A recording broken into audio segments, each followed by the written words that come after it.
Salut à tous! Est-ce que 2024 a été à la hauteur de tes attentes? Oui? Non? Dans tous les cas, 2025 approche à grands pas. Et dans cette vidéo, je vais t'expliquer ce que tu peux faire cet hiver pour être fin prêt la saison prochaine. Reste avec moi, c'est ici que ça se passe. La priorité de cette période hivernale est de développer son endurance, sa base aérobie. Pour ça, pas vraiment de secret, de longues sorties en zone 2 est le meilleur élément. Mais n'hésite pas pendant ces sorties à greffer des efforts de 10, 20 ou 30 secondes, peut-être des sprints pancartes avec les copains, pour dynamiser et rendre encore plus efficace ces longues heures de selle. Il peut être aussi intéressant de travailler sa cadence à basse cadence, aux alentours de 60-70 tours minute, et à plus haute cadence, aux alentours de 110-120 tours, le tout pour augmenter le système neuromusculaire et son efficacité. Mais c'est pas toujours évident en extérieur, donc on va voir ce qu'on peut faire à l'intérieur. On se retrouve donc à l'intérieur, au chaud, sur le home trainer. On est sur une plateforme pour que le temps passe un petit peu plus vite. Vous le savez, à GCN, on utilise Zwift.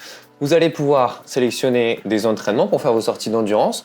Ça va pouvoir être un social ride, c'est-à-dire rouler avec des amis à vous, ou même avec le GCN Club. Tous les mercredis, on organise un entraînement tous ensemble. Sinon, il y a des sorties d'endurance, des entraînements qui vous sont proposés pour optimiser un petit peu ce temps et aussi occuper le temps sur le home trainer qui parfois est un petit peu long. Mais on va pouvoir également, un autre domaine important à entraîner durant l'hiver, c'est le VO2 max. On va profiter de ces séances au chaud pour faire des High Intensity Interval Training, c'est-à-dire des entraînements par intervalle de haute intensité. En français, ça va consister à des efforts plutôt courts, avec des récupérations elles aussi courtes, qui vont nous permettre de booster le moteur, booster le VO2 max, cette fameuse donnée qui correspond à votre capacité à brûler l'oxygène.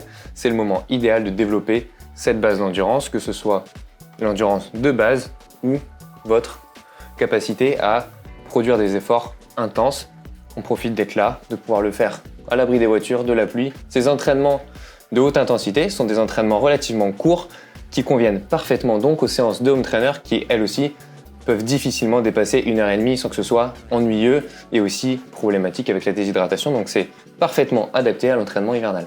Vous connaissez peut-être via certaines applications les entraînements type Tabata avec 20 secondes d'effort, 10 secondes de récupération. C'est tout à fait le genre de choses que l'on peut faire ici. Ça peut être aussi les fameux 30-30 ou des 30-15, 30 secondes d'effort, 30 secondes de récup. La même chose pour les 30-15. Et vous pouvez, notamment en fin d'hiver, aller pousser sur un temps de maintien un petit peu plus long et jouer ici sur la récupération, à la fois l'intensité de votre récupération et aussi sa durée, c'est-à-dire qu'au début on va avoir une récupération plus grande que le temps d'effort et à la fin on aura une récupération plus petite que le temps d'effort. Avec ça, vous n'allez pas vous ennuyer. As-tu déjà entendu parler de cross-training? Encore un mot anglais et celui-ci définit le principe de profiter des bienfaits de plusieurs disciplines. Ça peut être plusieurs disciplines, du vélo, du cyclocross, du gravel, du VTT. Avec le vélo adapté, ce serait bien évidemment mieux, mais aussi d'autres sports comme la course à pied, la musculation, la natation, le ski, notamment le ski de fond pour les plus chanceux qui vivent à la montagne. Bref, profiter des avantages de chaque discipline, d'une part pour se changer un peu les idées et ne pas se lasser du vélo, et d'autre part pour profiter des bienfaits des différents sports. La musculation est un excellent moyen de travailler tous les domaines de la force, ça paraît assez évident, mais aussi d'améliorer son économie, c'est-à-dire son efficacité gestuelle, la capacité à dépenser moins d'énergie pour une même intensité, et donc à la fin de gagner en endurance. Et c'est aussi là que c'est un atout majeur pour le cyclisme. Ça permet aussi de travailler en qualité tout en étant au chaud, à l'abri. Bien sûr, si vous êtes un débutant, l'idéal est de se faire accompagner par un coach formé, diplômé. Si vous êtes un expert, vous maîtrisez déjà, l'hiver est la période idéale pour aller encore plus loin et franchir une étape.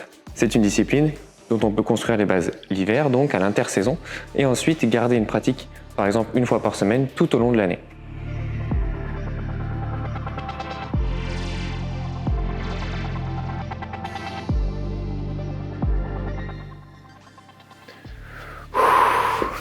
Et voilà, ma séance de relaxation et d'étirement est terminée parce que l'hiver, c'est fait pour préparer la prochaine saison, mais c'est aussi fait pour récupérer de la saison écoulée et de profiter de ces quelques mois sans compétition, sans objectif, où on peut se détendre, prendre soin de soi, travailler sur ses points faibles en préparation mentale, en nutrition, chez le kiné par exemple, pour revenir ressourcé mentalement et prêt physiquement pour l'exercice à venir. J'espère que cette vidéo a pu vous apprendre des choses et vous aider à passer cet hiver et vous rendra encore plus fort l'an prochain pour vous aider à atteindre vos objectifs. D'ici là, roulez bien, reposez-vous bien aussi et je vous dis à bientôt sur GCN en français.